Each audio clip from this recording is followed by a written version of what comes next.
ಇದಾದ್ಮೇಲೆ ರಾಜಶೇಖರ್ ಒಂದು ಕಂಪ್ಲೇಂಟ್ ಕೊಡ್ತಾನೆ. ಇಲ್ಲಿ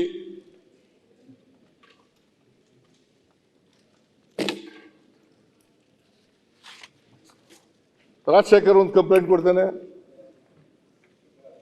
ಬೆಂಗಳೂರು ಸಿಟಿನಲ್ಲಿ. ಅದು ಕೂಡ ರಿಜಿಸ್ಟರ್ ಆಗುತ್ತೆ. ಯಾಕೆ ನಾನು ಓದ್ದೆ ಅಂತಂದ್ರೆ ಅದನ್ನ 6 ಜನದ ಮೇಲೆ ಕೊಡ್ತಾರೆ. ಸುಚಿಸ್ಮಿತಾ ರಾಹುಲ್ ಮೇಲೆ ಸೇರಿಸಿ ಇನ್ನೂ 5 ಜನ ಬ್ಯಾಂಕ್ನ ಅಧಿಕಾರಿಗಳ ಮೇಲೆ ಕೊಡ್ತಾರೆ. ಯಾಕೆ ಹೇಳ್ತಾ ಇದ್ದೀನಿ ಅಂತಂದ್ರೆ ಈ ಹಣ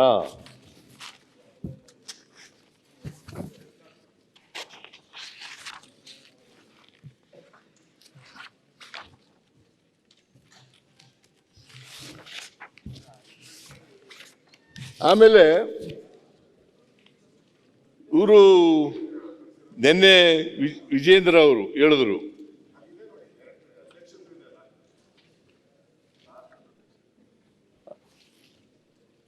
ವಿಜೇಂದ್ರ ಹೇಳಿದ್ರು ಈ ಕಂಪ್ಲೇಂಟ್ ಆದದ್ದು 27ನೇ ತಾರೀಕು, 28ನೇ ತಾರೀಕು ರಾಜಶೇಖರ್ ಕೊಟ್ಟಂತ FIR ಆಯಿತು. ಇದು 27ನೇ ತಾರೀಕು ಆಯ್ತು FIR. ಆಮೇಲೆ ಇವರು ಮಹೇಶ ಅನ್ನೋರು ಕಂಪ್ಲೇಂಟ್ ಕೊಟ್ಟಿದ್ದು 3/6/25. ಅಂದ್ರೆ ಯಾವ್ದು ಮೊದಲು ಕೊಟ್ಟದ್ದು? 27 3/6. ಇವರು ಬ್ಯಾಂಕ್ನವರು CBIಗೆ ಕೊಡ್ತಾರೆ, ಕಂಪ್ಲೇಂಟ್ ಕೊಡ್ತಾರೆ.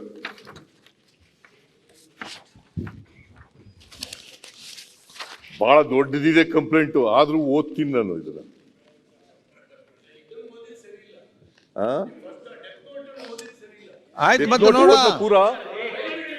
ಡೆತ್ ನೋಟ್ ಪೂರ ಓದ್ಲೇನ್ರಿ?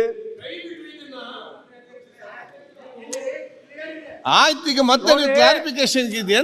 ಯಾಕಿದ್ರ ಮುಚ್ಚಿಡ್ಲಾಕತ್ತೀರಿ? ಯಾವ್ದು ಮುಚ್ಚಿಡ್ಲಾಕ? ನೇರವಾಗಿನೇ ಅವರು ಚಂದ್ರಶೇಖರ್ ಹೇಳ್ತಾನೆ. ಅಶೋಕ ಓದ್ದದ್ರಿ, ಪೂರ ಓದ್ದನ, ಓದ್ಲಿಲ್ಲ ಪೂರ. ಅಶೋಕ ಪೂರ ಓದಿದ್ದಾರೆ. ಮತ್ತೆ ನೀವು ಅದನ್ನೇ ಅಶೋಕ್ ಅವರು ಪೂರ ಓದಿದ್ದಾರೆ, ನಾನು ಬಿಟ್ಟಿದ್ದೀನಿ. ಓದ್ಲಿಲ್ವೇನ್ರಿ? ಮೌಖಿಕ ಆದೇಶ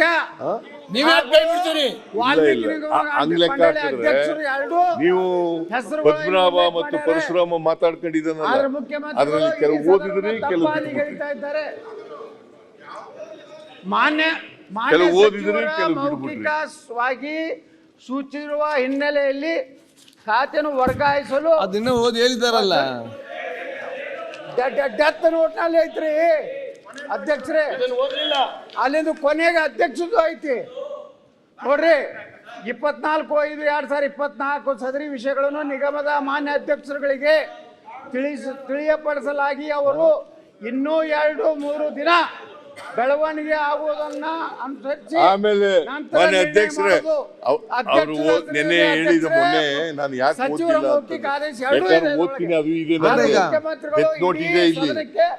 ಆಯ್ತು, ಅದು ಡೆತ್ ನೋಟ್ ಎಲ್ಲ ಎನ್ಕ್ವೈರಿ ಟೈಮ್ ಅಲ್ಲಿ ಎಲ್ಲೋ ಡೆತ್ ನೋಟ್ ಅವ್ರ ಗೆದ್ಲಿಕ್ಕೆ ಆಗಲ್ಲ. ಡೆತ್ ನೋಟ್ ಎಲ್ಲ ಪೂರ ಈಗ ನಮ್ಗೆ ಗೊತ್ತಿಲ್ಲ, ಇದನ್ನೆಲ್ಲ ಕೈ ಬಿಟ್ಟು ಮಾನ್ಯ ಅಧ್ಯಕ್ಷರೇ ಈ ತರ ಇನ್ವೆಸ್ಟಿಗೇಷನ್ ಏನು ಮಾಹಿತಿ ಗೊತ್ತಿದೆ, ಮಾಹಿತಿ ಸದಸ್ಯರಾಗಿ ಕೂತ್ಕೊಳ್ಳಿ. ಇಲ್ಲ ಆಗಲ್ಲ, ಐ ಡೋಂಟ್ ಸಾವಿನ